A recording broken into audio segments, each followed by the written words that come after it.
Hello, I think we can start. It's 5 minutes past.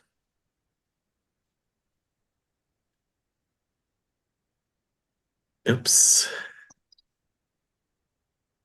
I can hear you, Georgios. Hello. Yes. Hello. Is that Buyelwa? Yes, correct. Welcome. Good to hear Thank you, and I you. hope to see you.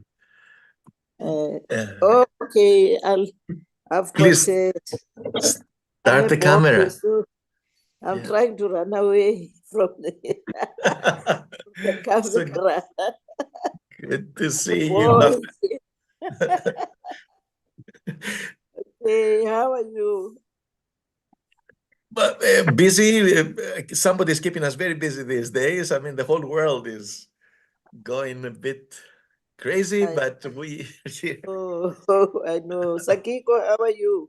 Hello, who is speaking? I don't know whose Miguel. voice I'm hearing.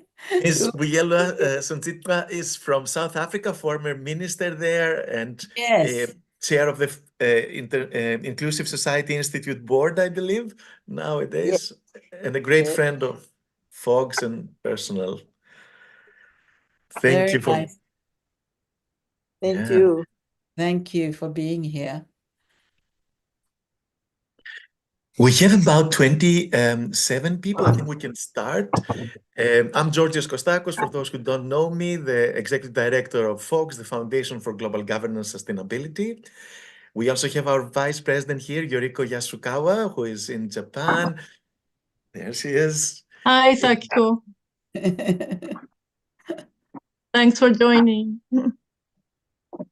We have people from certainly the East Coast of the US, all the way to Japan, and from north to south, up to South Africa and Cape Town, where Buyela is joining us from.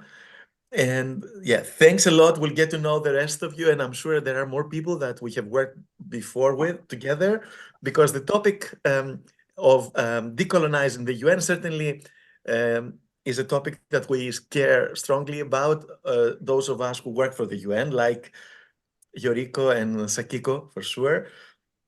I wanted to make a brief introduction, and then we'll go to Sakiko, who is our expert on this topic. Um, it is not a formal panel discussion or anything like that. You will be able to participate once we have done the initial presentations.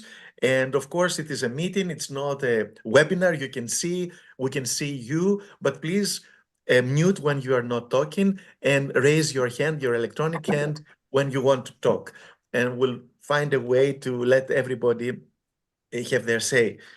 It is the fifth in the series of FOGGS Open Consultation Mondays.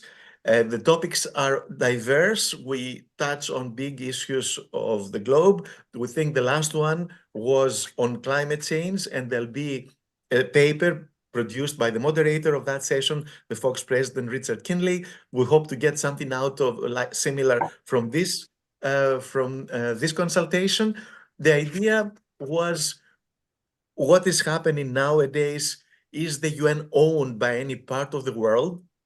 Is there, let's say, a hereditary ownership since the creation of the UN? It was established by the victors of the Second World War. It had their imprint, especially the Western powers. It continued in some way, but we had decolonization of the world. But the UN somehow has retained some elements that uh, cause concern about its objectivity and its capacity to represent really the world as a whole.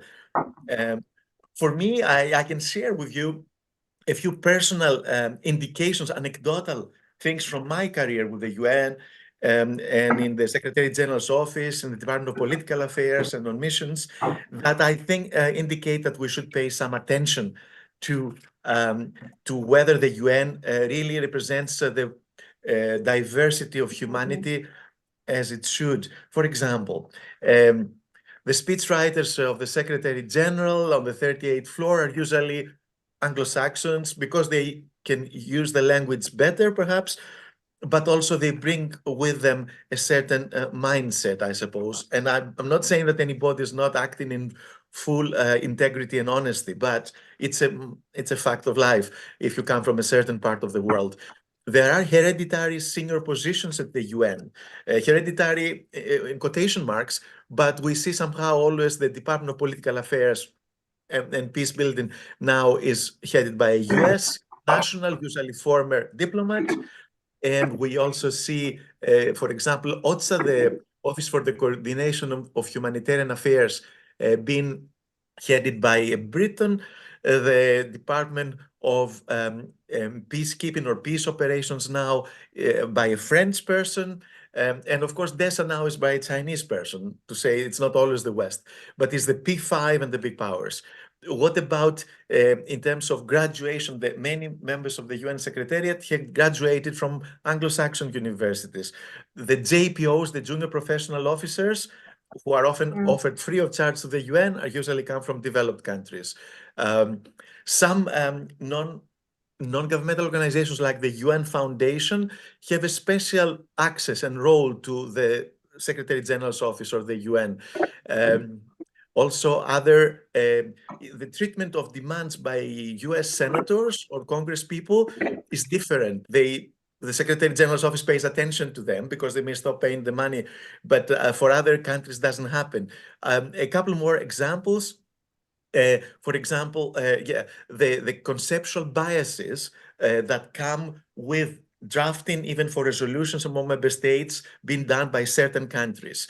The mostly Christian holidays for the UN, mostly New York strong influence. Sometimes the UN is treated as an NGO in New York. And you can be invited to many things, but then you forget that there is the bigger world, like bubble. These are some examples which may have trivialized a bit the topic. I'm sure our speaker, Sakiko Fukudapar, will put it in a much more academic, scientific context.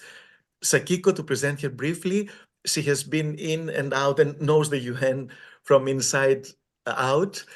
She's now outside, but she has been before the lead director of the UNDP Human Development Reports from 1995 to 2004, served as chair of the UN Committee on Development Policy. He has been an expert. He has been on the expert committee. Sorry, this was an expert committee of UN ECOSOC, and she has also worked, I believe, with the World Bank. Also, she can correct me, and she has served on high-level panels. A lot of UN experience at high level, but now she is a professor of international affairs at the New School for Social Research.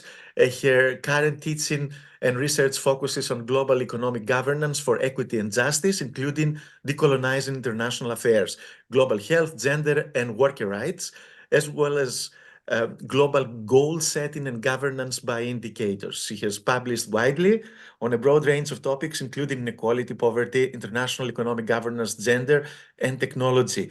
And her co-authored book, Fulfilling Social and Economic Rights, received the Graemer Prize for Ideas to Improve the World Order.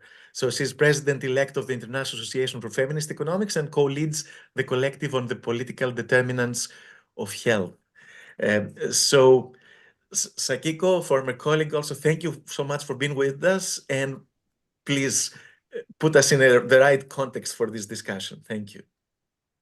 Well, thank you so much for inviting me to make some comments to introduce the discussion. I imagine that everybody in this Zoom room will have a lot to say, so I'm not going to speak for very long, but I thought that I'll give some ideas about what exactly do we mean by decolonization and illustrate some of the issues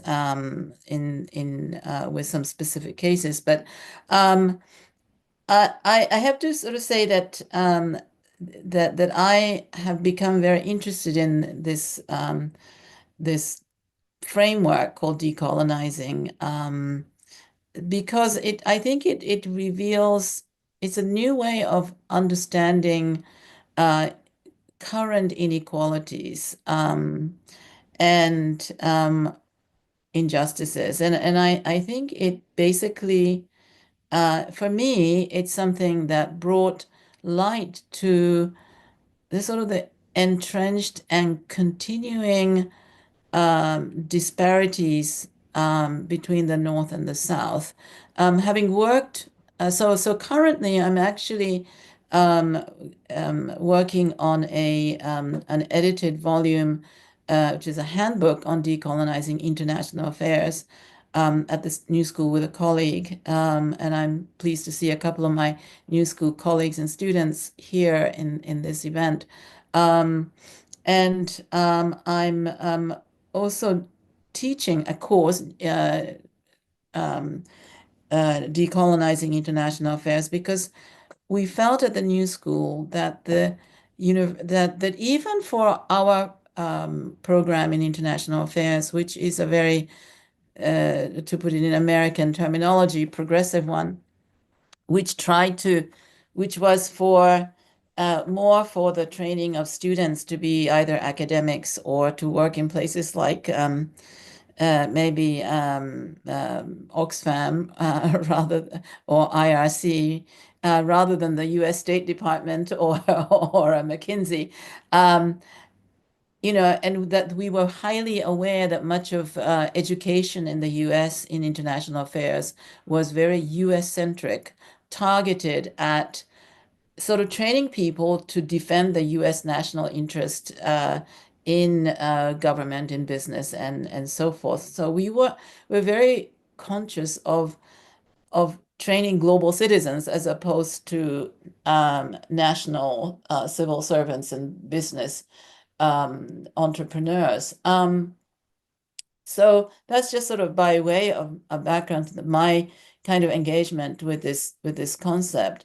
So what is decolonization? It's a word that has become increasingly used, and a lot of people, purists, so to speak, complain that it should really not be used so expansively.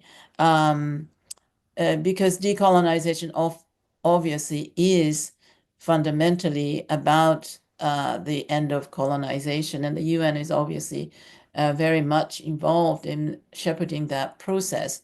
But decolonization is essentially more today a discourse about power. And it's about looking at power structures that order the world, in looking at dimensions that are usually not taken into account in studies, in international relations, in politics or international economy, certainly in academia. These disciplines don't really address power, nor about the history of power. And so decolonization is a discourse about power to understand the world and different processes and power structures in the world, that looks at domination of one people by another for the purposes of exploitation and extraction of economic resources and geopolitical advantage. So I think it's a kind of power that tries to go further than just influence, but actually dominate and extract. And I must say that living in the United States today and watching the behavior of some, the moves of the new administration, you begin to think that there's a kind of line being crossed.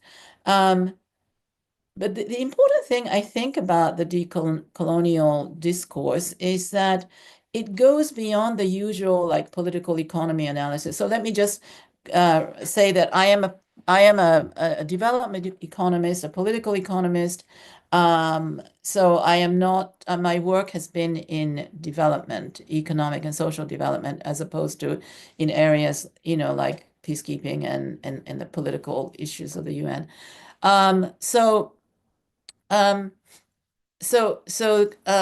Decolonizing goes beyond looking at power as an exercise of military or financial or geopolitical power, but also in epistemic and cultural domains, and that these are things that persist beyond a formal political independence.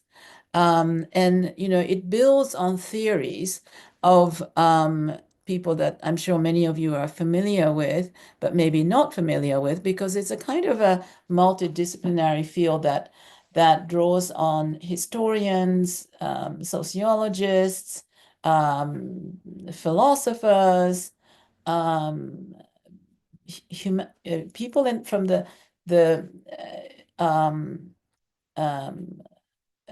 not so much from like economics and politics. And so, Edward Said, Fanon, those are the earlier, César, these are the earlier theorists. Amin would be another one an economist from Africa.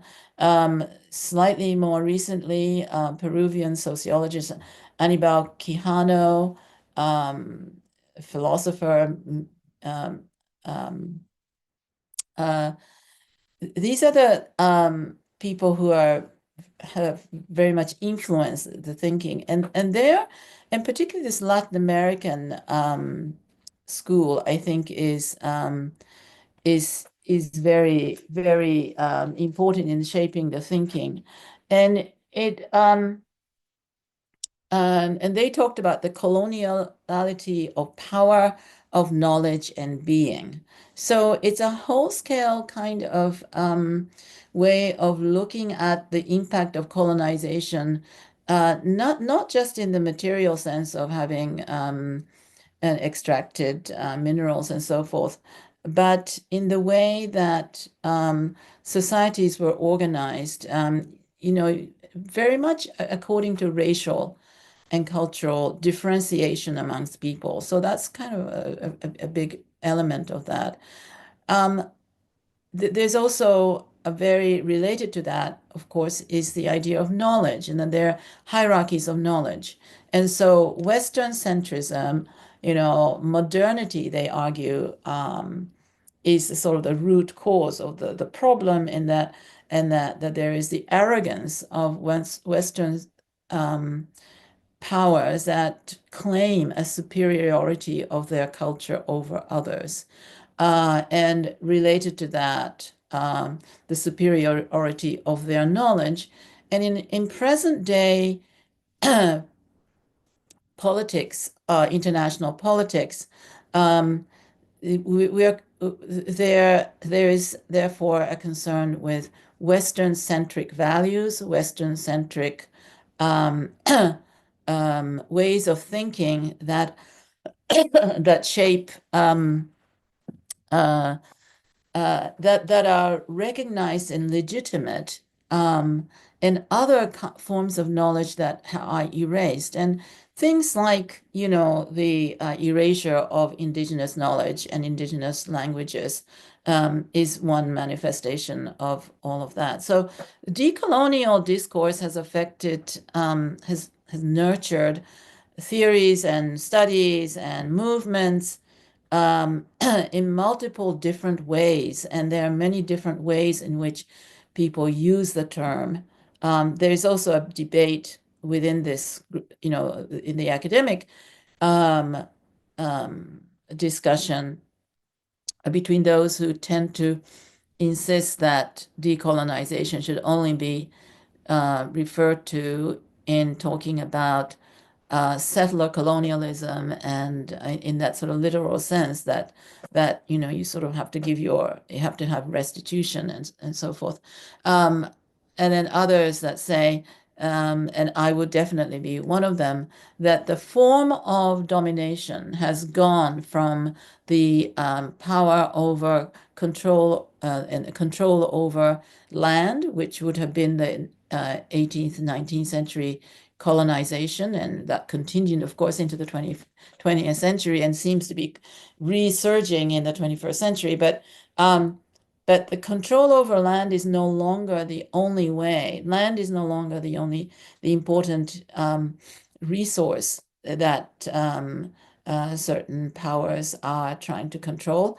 take over, but that today data, rules, trade in goods and services, knowledge, these are the resources that are also now the subject of colonization for the advantage of one people in terms that are advantageous to one set of people over and extract resources in an unequal exchange from others. So these concepts like unequal exchange, have now become useful for understanding present day inequalities.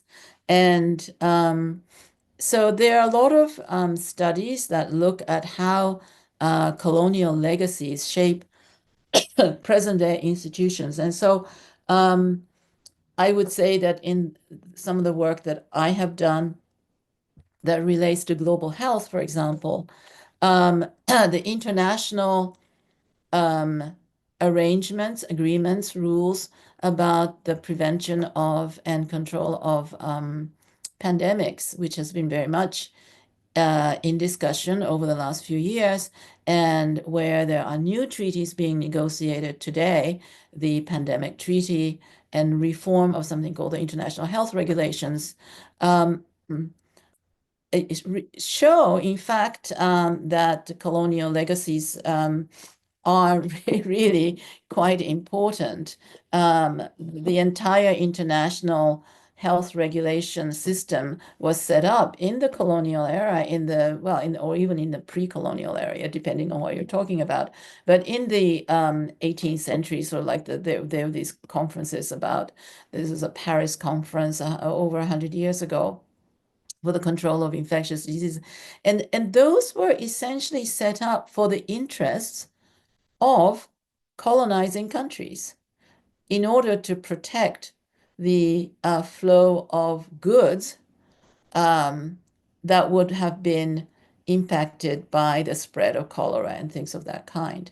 And so that framework kind of lives on. And today, when you look at the framework of these conventions, they're really set up with the sort of the assumption that diseases come from Africa, Asia, the tropics, the kind of unclean, unsanitary areas, the racism that goes into these assumption that certain people are less clean than others. I mean, that kind of thinking seems to infiltrate, the setup.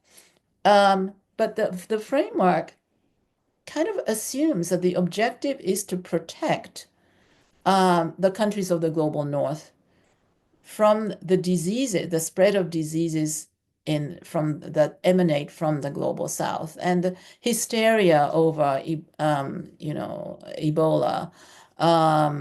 It's very much about sort of keeping out these diseases.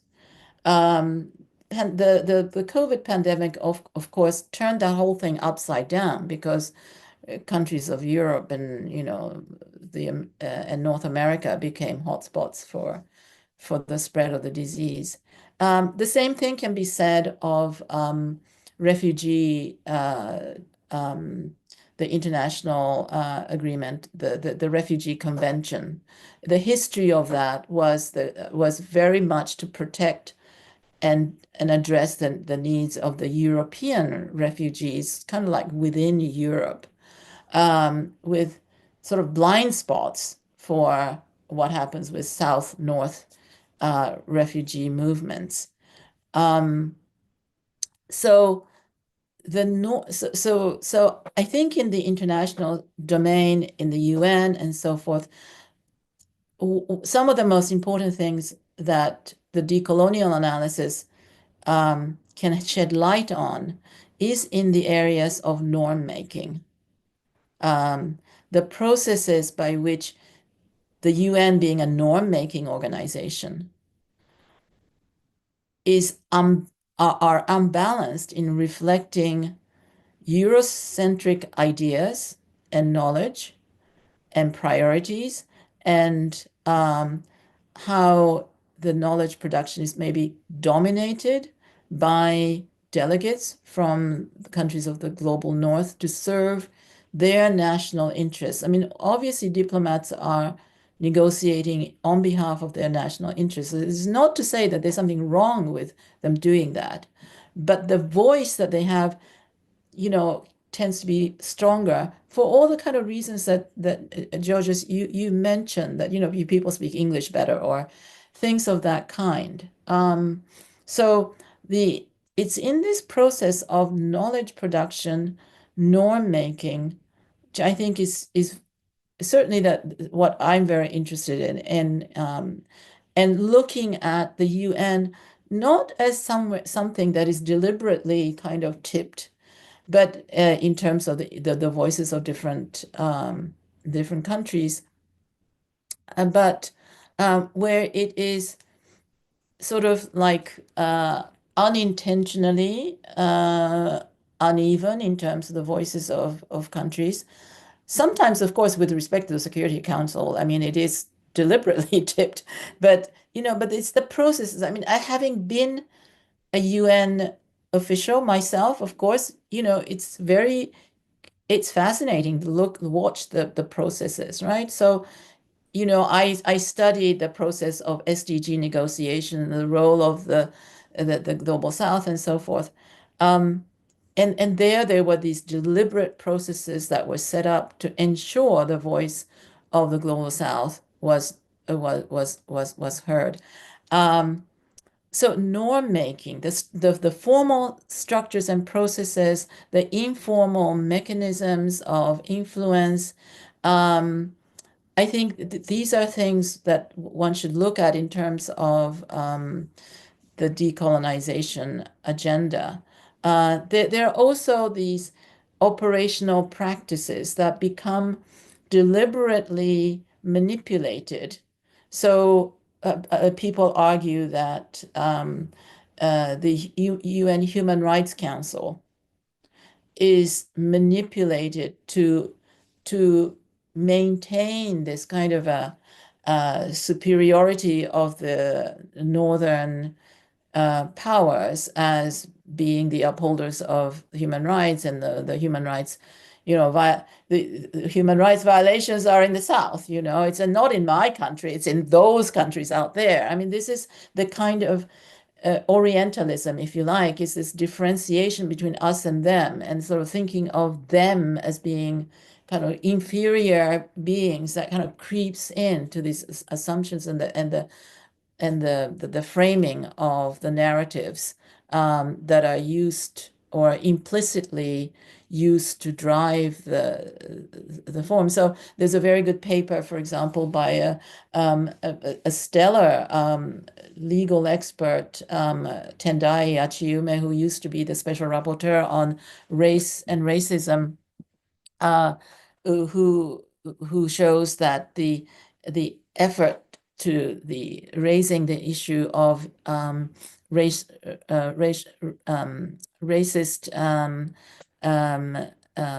policing in the United States after the George Floyd, the death of George Floyd, was kind of muffled and manipulated in such a way in the Human Rights Council that it kind of went nowhere and just got kind of, there was a certain, I think ultimately there was not much made of raising issue and with the behavior of the United States government, the state of the United States, in upholding their obligations, human rights obligations under international law.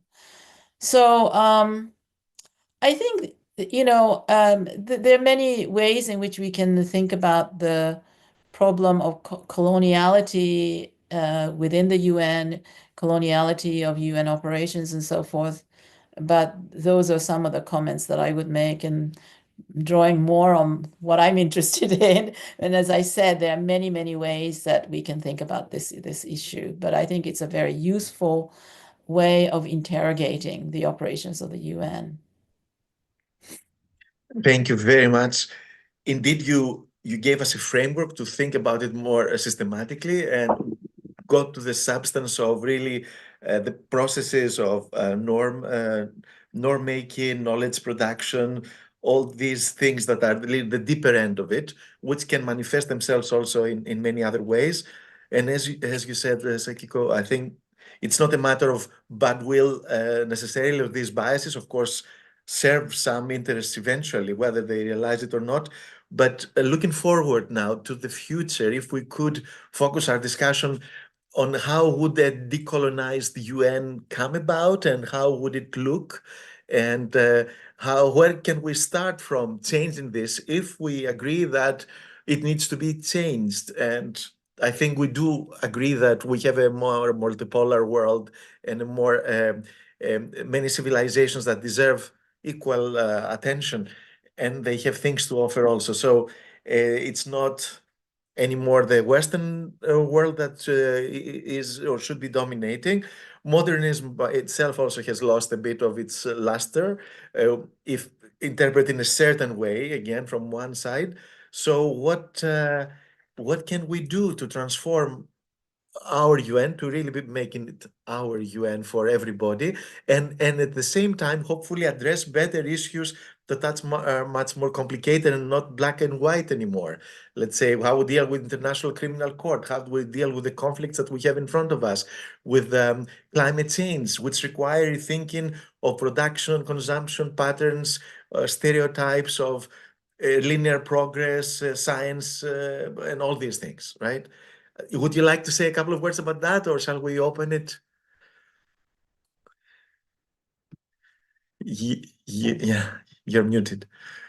No, I think I think you should open it for others to weigh in. Yeah. Thank you. Okay, great. Who would like to take the floor and say how they see things in terms of the situation now, but also how it can improve?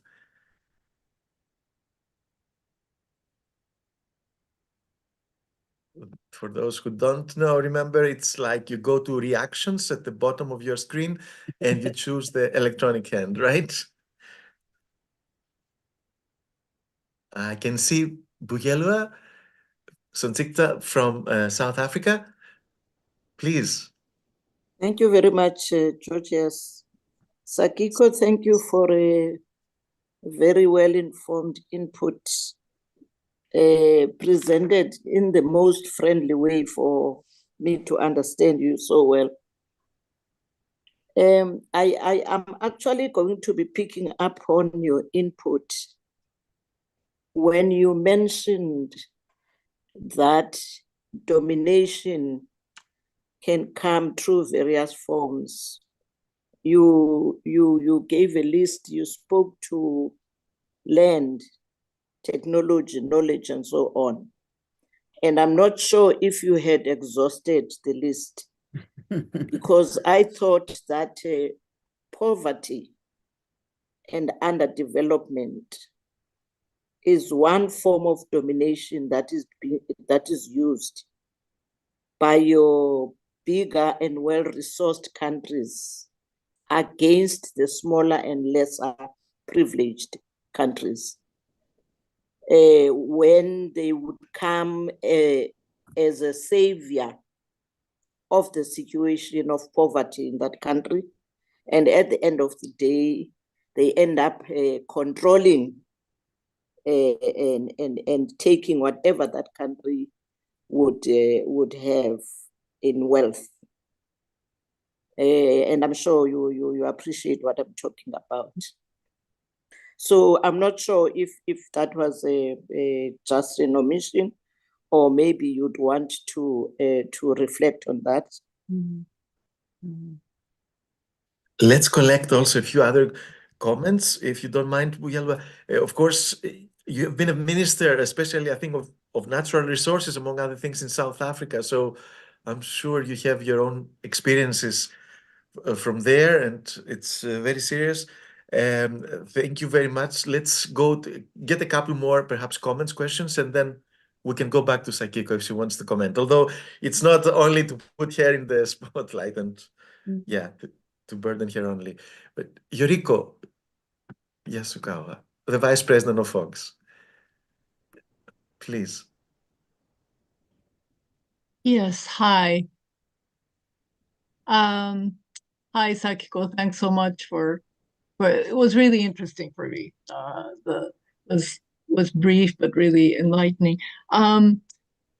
I was thinking that, there are have been attempts in the UN context to um, correct some of this imbalance. And one of them, for example, is, in the human rights sphere, the Universal Periodic Review, which, I think it was an explicit intent to make the process universal and not just the North judging the South. So I imagine there are other spheres where that kind of practice can be expanded, um, and also with the SDGs, as you mentioned, I do think that there was an attempt to at decolonizing in the sense of balancing the power again, and including at the national level. I think there was an explicit attempt to include voices that tend to be excluded, the people in poverty, minority groups, etc., indigenous peoples.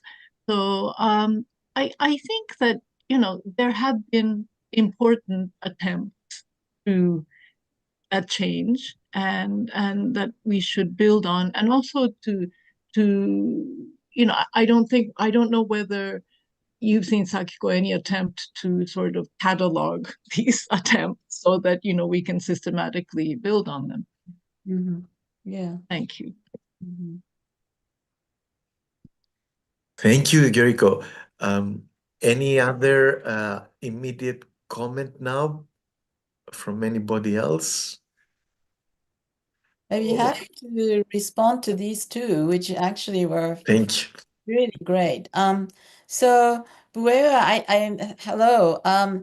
I think poverty obviously is in fact sort of like the result. I mean, I said the whole point about this, the thinking about it as a process of extraction is that this is, of course, what leaves the colonized people poor. And, I mean, just in terms of economic flows, the debt repayment flows far outpass, like aid flows into the country.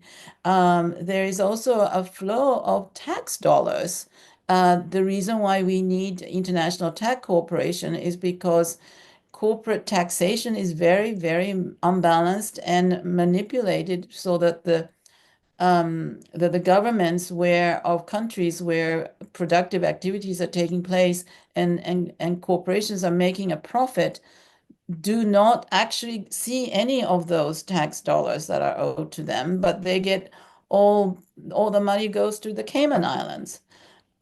So there are these reverse flows. I personally am very interested in the argument that the manufacturing industry is creating these reverse flows. The structure of manufacturing, particularly of labor-intensive industries like the garment industry, is one where it is third world labor that is producing at really very low wages. And I just heard the other day that the minimum wage in Ethiopia, not minimum wage, sorry, the wage in Ethiopia for garment workers is $16 a month or something. And these wages do not cover the living, they're below living wages. And under international labor rights concepts, if it's below living wage, that is absolutely a violation. So full employment should cover your living costs. And if you're not being paid a living wage, you're actually subsidizing with your body and your health.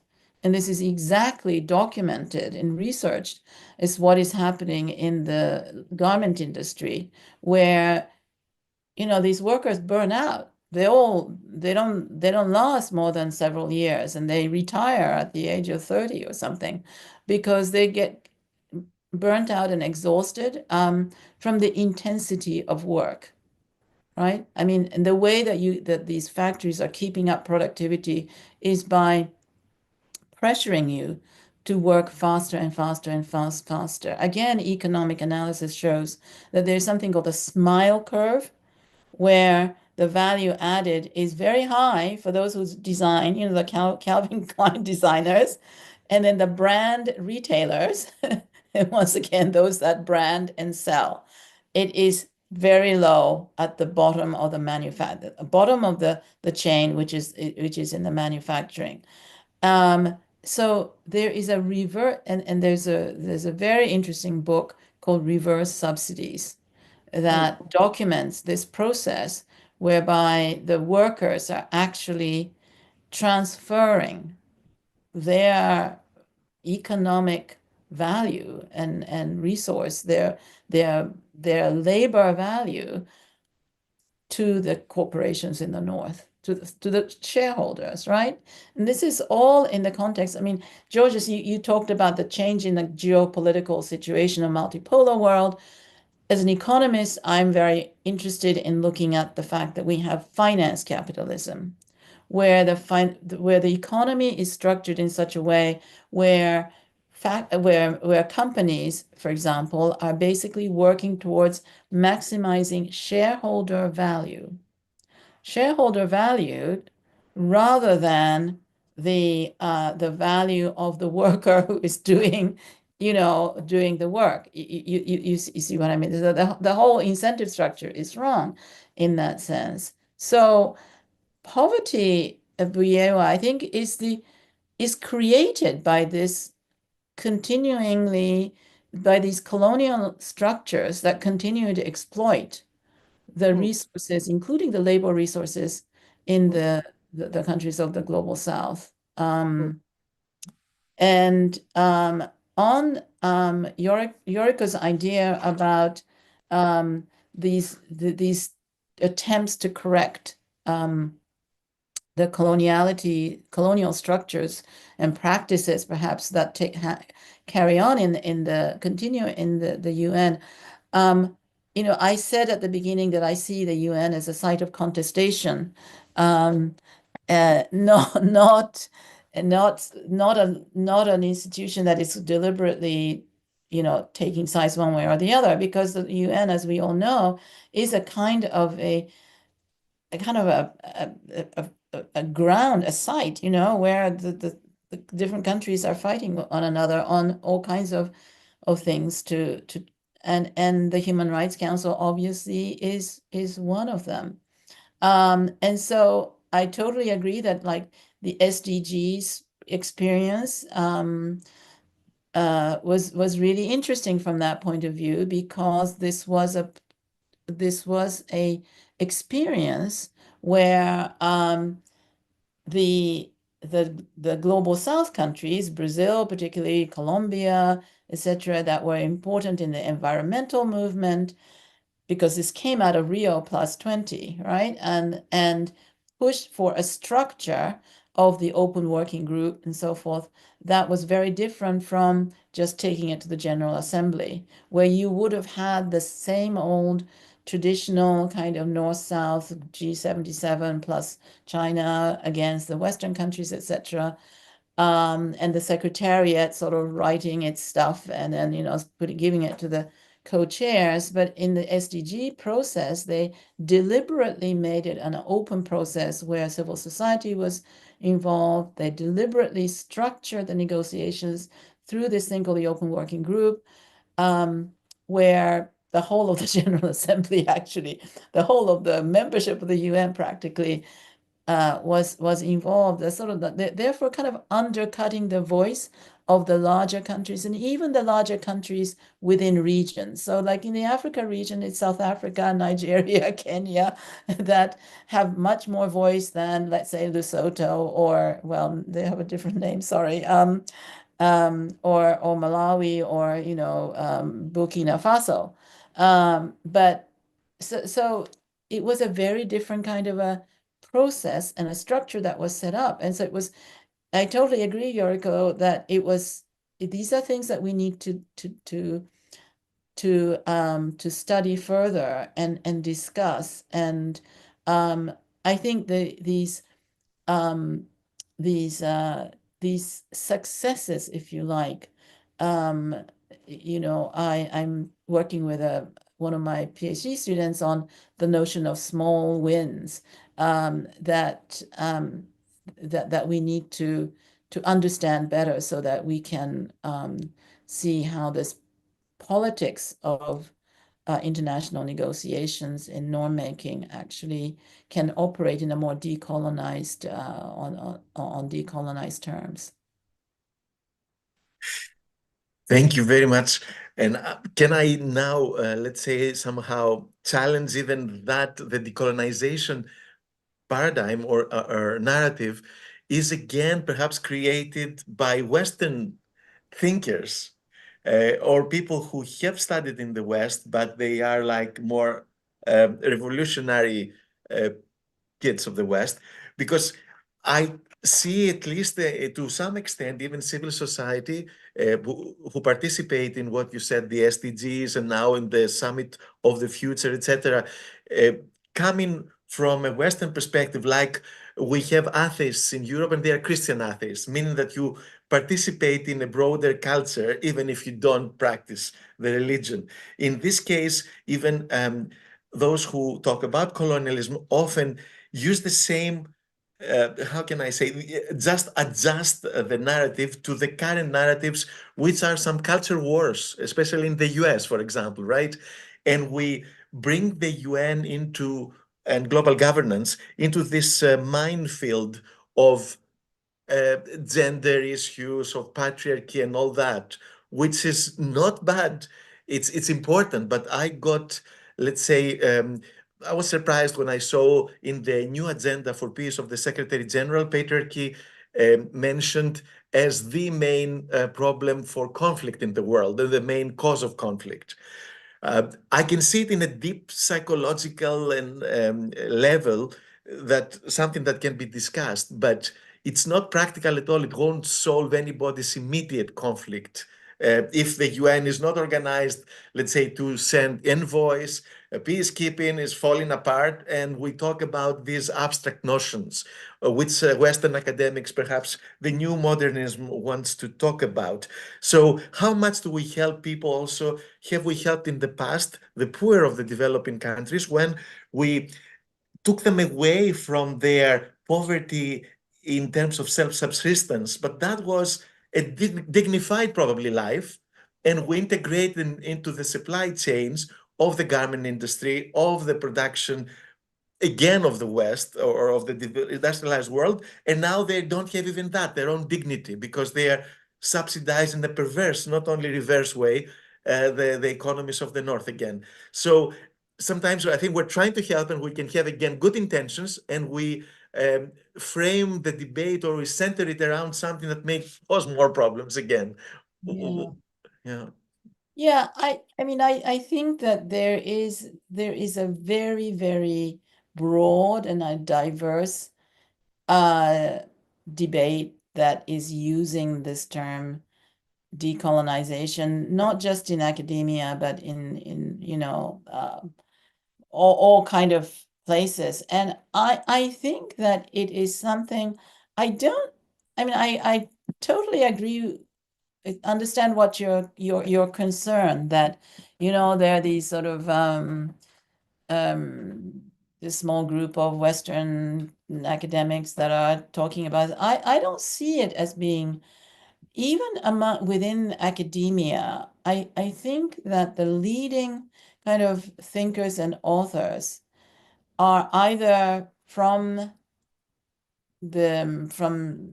well, remember that the roots have to come from post-colonial movements, anti-colonial movements, and thinkers, like, you know, who have been writing for a long time, you know, Frantz Fanon. I mean, this is, so it is part of an anti-colonial movement. In fact, I mean, I think politically it is motivated by those commitments.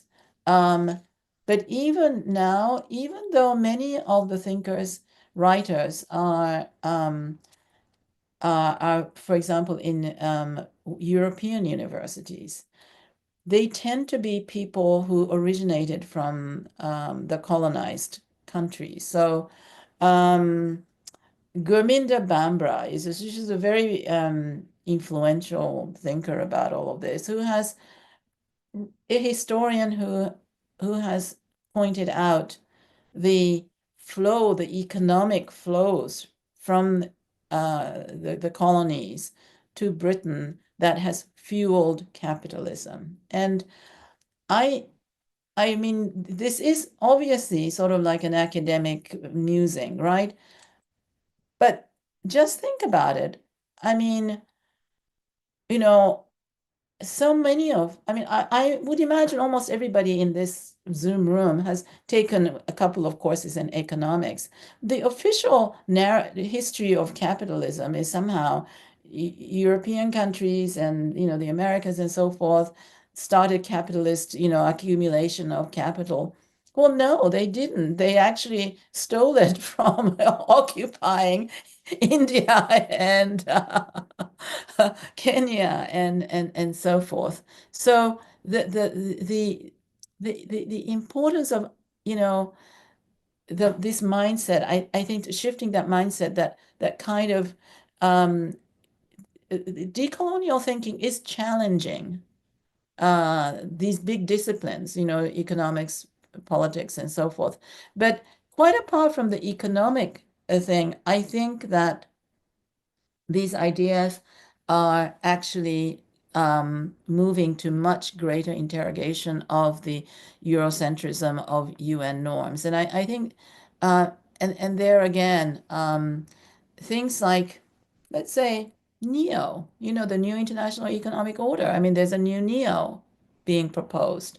The treaty on the binding treaty on the right to development, that is also being negotiated now. Even though it was originally a declaration from decades ago, it's suddenly resurged, and this is where the geopolitics has come again. So I think it is this kind of interrogation is, shifting the agenda in some small ways, though. In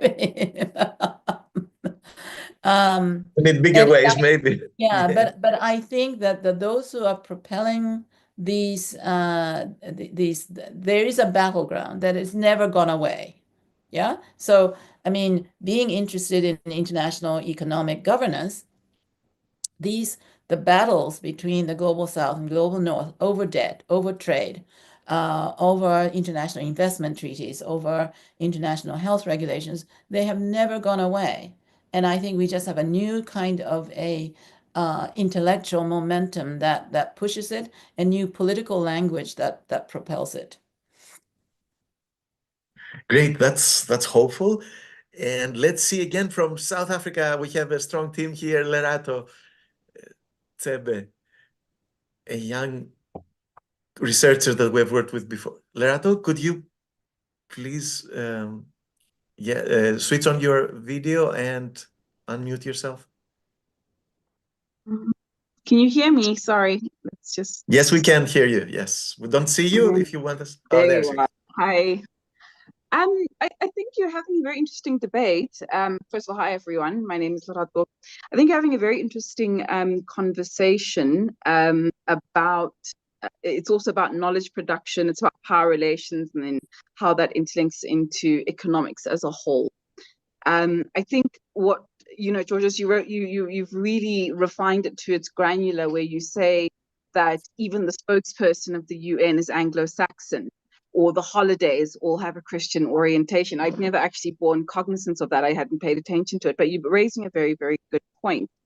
But it's also like we need to also have the conversation about, do you want this to be the inception point that sort of rolls out broader UN reforms? So is this going to be like the structural foundation of the house that you want to build? Or is it just a conversation that's ongoing that we want to have? Because we in the Global South are definitely having this conversation consistently and constantly. And it is very much at front of mind for us. But in the global north, perhaps it's sort of a hobby that every now and then everybody can engage in the subject matter. I don't mean that condescendingly, but I mean for lack of a better word for illustration. But yeah, I mean, we need to decide, do we really want to talk about decolonizing things? Because then we need to talk about colonialization in itself is the other conversation you need to have as well. And you also raised another good point, Georgios, as does the professor, about the fact that, well, is decolonialization in itself a westernized concept? So that's also, I like that offering to the table too. But I just want to understand for everybody else, maybe though there are those at the UN right now, if, in the broader sense of reforms that are being deliberated, is decolonization the axis around which those reforms are taking place? Thank you, Lerato. And that reference to a hobby. I'm replying before Sakiko, but Sakiko, you have the last word. But that was painful, the hobby. I mean, these things do come back, and we talk about them. And if nothing changes, it's like a hobby or a sport. But we hope it will become the foundation of a real change. And what you mentioned, Lerato, about discussions that are happening in the South in the context of the African Union or the Southern African countries, etc., they should come to the UN. I have this sense that sometimes these debates are kept outside because the UN is perhaps conceived as a hostile ground or not very fertile ground because of the dominance of the West and the North, and or because people feel like guests at the UN while they are not really ready to assert their ownership of it. I do feel it sometimes from countries that they want to minimize the damage by participating in the UN, but they know that it is mainly the US and the G7, I don't know, and the P5 that own it, and they don't really bring the real concerns other than negotiating. Yes, give me this small 0.7% of all of ODA. That may not even be the solution. We're going to the FFD, Financing for Development Conference in Seville, end of June, if I'm not mistaken.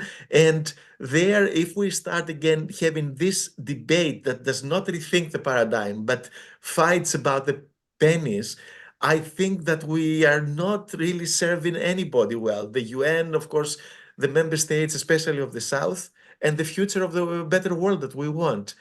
So I would hope that these discussions are really happening in earnest, not as a sport or hobby. But Sakiko, what do you think? Yeah, I mean, I guess that I have I think decolonization may not be the operational kind of an objective. I mean, it could, I mean, I worked at the UN for many years, and then I'm now very old, and I worked in the academia for just as many years. So I think when you're in academia, I think you can offer ideas, and so for me, decolonization is an analytical tool. Now, this is maybe a little bit flippant of me to say that because it is a political objective, right? And it was a political objective in the mid-20th century. But the point is that in the late 20th century, there was a post-colonial movement, and all these leaders were basically arguing that political independence was not matched with economic independence. And I think that is exactly what is still going on. But the problem is that there is a new kind of exploitation going on that is similar to this notion of like imperialism, really. And so, I mean, I was very struck by an Oxfam report on inequality, which is called Takers, Not Makers, and which is about, and they talk about billionaire colonialism, that billionaires basically made their money out of extracting resources from just people all over the world out of just shuffling paper from left to right and right to left. And this Oxfam report starts with a with a quote. We're often told, and I'm reading this, we're often told colonialism is dead. Let us not be deceived or even soothed by that. I say to you, colonialism is not yet dead. How we can say it is dead so long as vast areas of Asia and Africa are unfree? And I beg you to not think of colonialism only in the classic form of which we of Indonesia and our brothers in different parts of Asia and Africa know. Colonialism has also been has its modern dress in the form of economic control, intellectual control, actual physical control by a small but alien community within a nation, etc. This was said by President Sukarno of Indonesia in 1955. I can imagine presidents and prime ministers of certain countries saying this today. About the burden of debt, the debt-distressed countries, the hold of the IMF and on their economic policies, austerity measures that are keeping down social expenditures, intellectual property rights that makes access to essential medicines so limited because of the cost. All of these things actually are still very much in existence, and they are there, in fact, enriching the billionaires. I mean, this is the reason why this is exploitative and extractive, and that goes to Buyewa's point about poverty. That's why we call it colonialism, because I think that the extraordinary rise of inequality has got to the point where it's not the same kind of unequal world that we lived in the 20th century. It is something more extreme. And that sort of comes with a shift today with this turn to authoritarianism and that being, the economic interest being part of that turn to authoritarianism. Thanks. That kind of precarity, I think that is created. Other colleagues have written about even affecting the workers of the developed world, right? I mean, of course, they are still more privileged compared to the developing world. Yeah. But this seems to be, yeah. Yeah.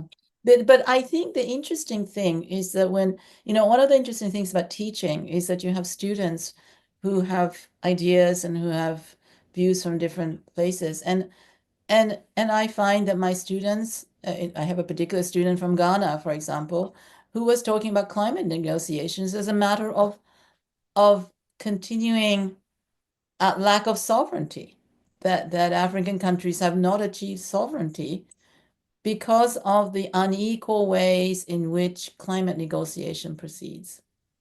So Thanks. I think this is very much a narrative. I mean, I think we should kind of forget about the tokenism of the decolonization.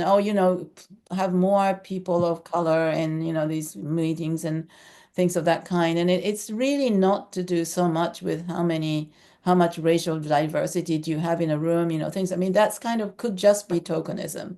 But I think when you think in terms of real economic and other policy making that prevents exploitation, that prevents the unfair kind of the growth of this spectacular wealth that is not being used for the public interest, the shrinking of the public space and all of that. I think it is an appropriate analytical framework, but whether it's a political it's not necessarily a social and political objective, decolonization, for much of the world, right? I mean, I think for certain groups of people, it certainly is, like indigenous people who are still living in certain territories. I mean, there's still territories that are not sovereign.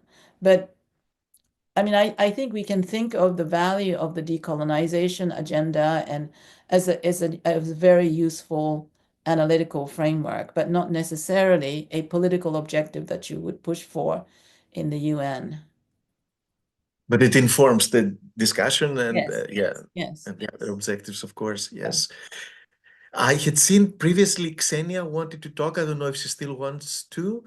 Otherwise, yeah. Okay, Xenia, yes. Oh, hi.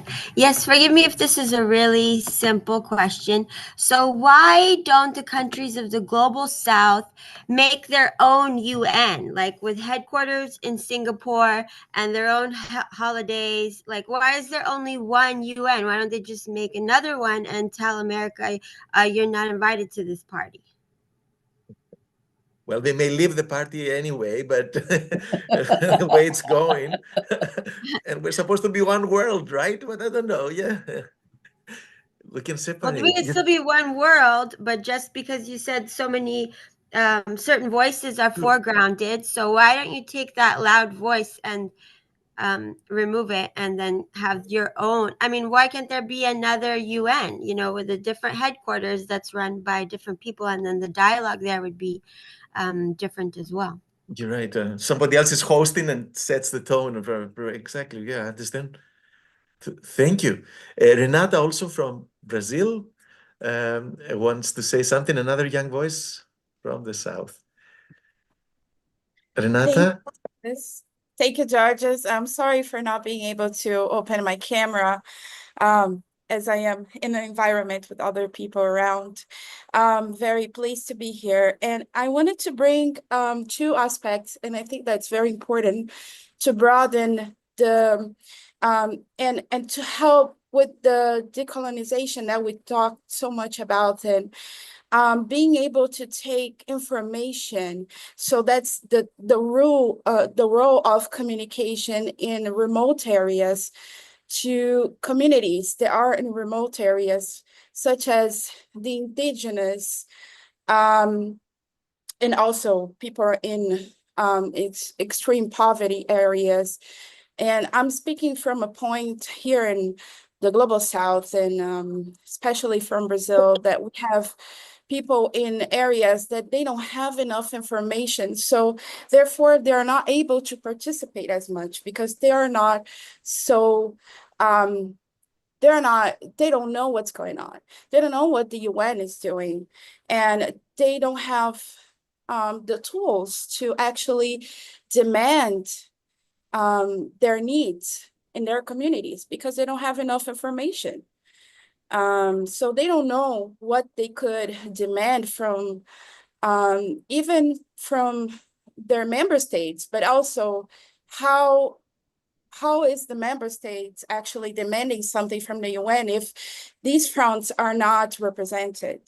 And in order to be represented, they need to have information. And so I would like to talk about this project that's going on in the state of São Paulo. And we were able to bring two teenagers from the city of São Paulo to New York in September to participate into the Summit of the Future, especially in the Action Days. And they were so active, and they were talking about their problems. They're from Periferia, which is the poor communities in São Paulo, from public schools. And we started a project teaching about SDGs, teaching about the UN system, what's the role of the UN, and what's the role of the youth to demand representation, to demand participation and inclusion, and how important that is to start from education, to start from early years in education, teaching them what it is about, so they are able to represent, and they're able to demand their needs and to demand more equity spaces, access. They don't have access to information. They don't have access to participation. So starting from early years in education is very important. And also how we use the humanitarian communication to reach out the remote areas and remote communities. Thank you, Renata. indeed, you have worked with communities, including also people with special needs and special talents, and of course we have worked a bit together with the favelas of Brazil. So yeah, this access, like empowering citizens, global citizens, especially the youth, through knowledge and education and access is a very important issue. So Kiko, you want to Yeah, comment? I guess that, yeah, I mean, I think the empowerment of people obviously is part of sort of like a foundation, and particularly information, as you point out, is really important. And that has to be sort of like at the foundation of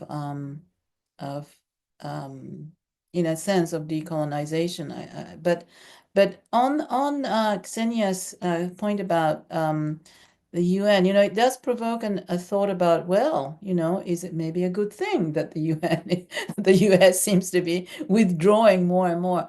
But I think, and certainly there are regional organizations. So there are, in fact, many of such alternative multilateral spaces that do not include the global north. I mean, there are the UN is split into the African Union and ASEAN and things of that kind. And those are, I think, increasingly important, and people talk about the greater role of regionalism in solving multilateral problems, and that in the future cooperation for addressing multilateral issues, global issues, has to come from the regions as opposed to the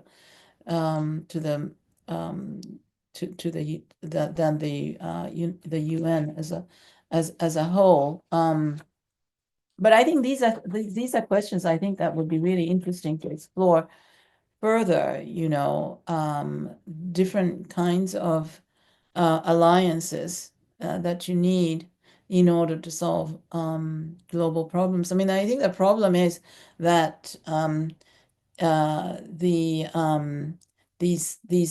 these alliances that would not include the UN would help consolidate solidarity amongst those who want to defend their interests in the global South.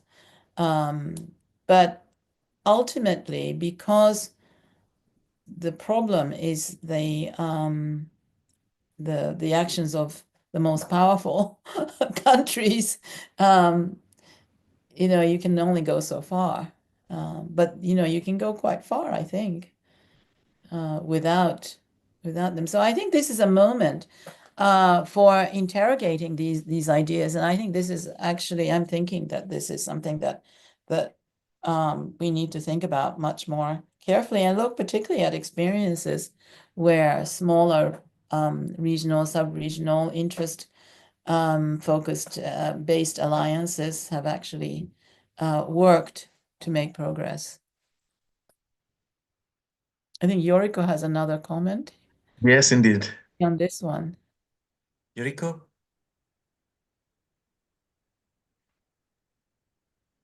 Yes, I was, just thinking about Ksenia's comment about, why don't we do a separate UN? And I think, I was just thinking simply because the UN, what it offers is this ideal of everybody coming together, and this challenge of making that work without one small group of countries dominating everything at the exclusion of others. And I think working with FOGGS, which has this mission of creating an alternative global narrative of hope, I think it is important to try to articulate a narrative around why it is important for everyone to come together. And even if, it does pose a challenge of at this moment, a small group of powerful countries dominating much of what it does. Why is it still worthwhile to stay in it and work to better that distribution of power and to build more equality in the decision making? But I mean, I certainly still believe that it is still worthwhile to attempt all of us to come together. Be honest, yes, I think Xenia was also wanted to have everybody there, but different hosts, perhaps, right? As we said, but sorry, Buyelwa, one example in the past, when the General Assembly of the UN moved out of New York because the US would not give a visa to Arafat to address it, then it was taken to Geneva. So there is a precedent, and if that becomes a problem for the UN, you might see the UN moving out of New York. I don't know. It's not that it has to be there forever, no matter what. That's one thing. And the second is we can see some medium-sized powers now trying really to keep this ethical objectivity somehow. And we saw, for example, South Africa was among the countries that brought together about 80 members of the Rome Statute to defend the International Criminal Court against the US sanctions on it. So we may see some mobilization of an alternative group of hosts and conveners of this global forum, but I would agree with Yoriko that we want to make it work wherever it may be based or whatever. Yes, somehow it's run. But Buyelwa? Maybe I should just come in on the point that you are making.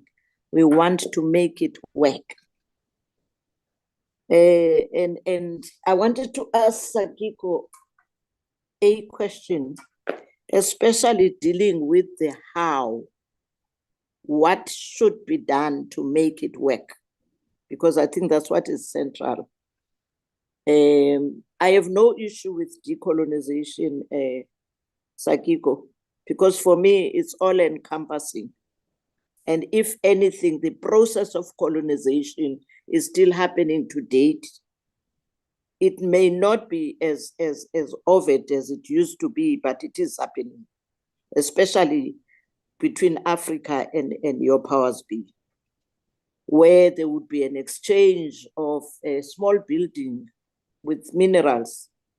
I mean, that's colonization, if anything else. I'll leave it at that. But the point I wanted to raise, Sakiko, if we were to then talk directly on the issue of decolonizing the UN, where do we start? And my view is that we would have to target policy and structure.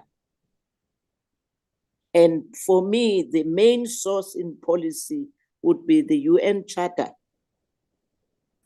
And in that context, I will give one example where the Charter immediately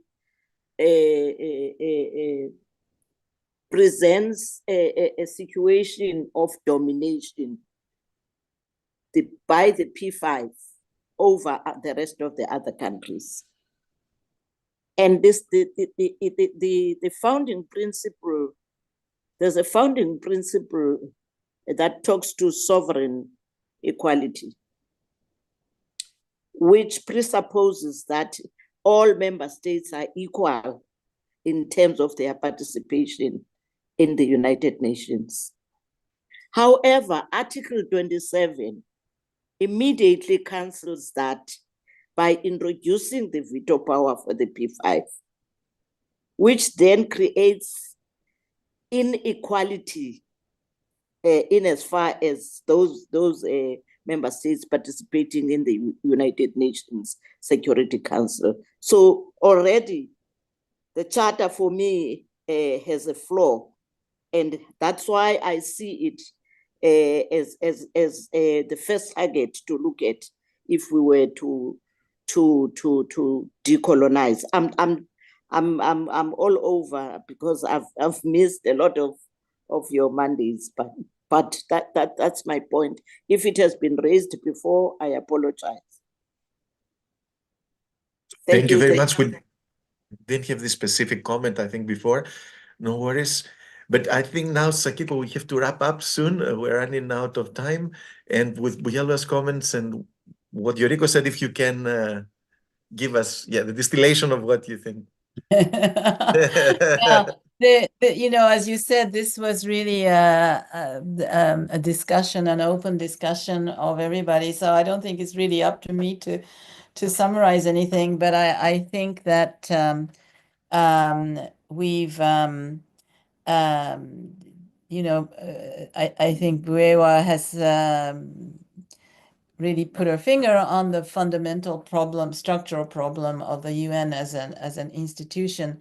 But on the other hand, as I said, you know, I see much that makes it, that is, it's not just these power structures. I think it's in these areas like the kinds of assumptions that are made in that there's a whole lot of things that the UN does in terms of norms. I go back to what I was saying at the beginning, that where the power of the P5 and so forth is on issues that come to the Security Council. And because I work much more in the social and economic domains, you know, that almost by definition don't come to the Security Council. I think so much that is unjust in the world is affected by these norms that are made on these on a sort of Eurocentric and North-centric ways in which and the power of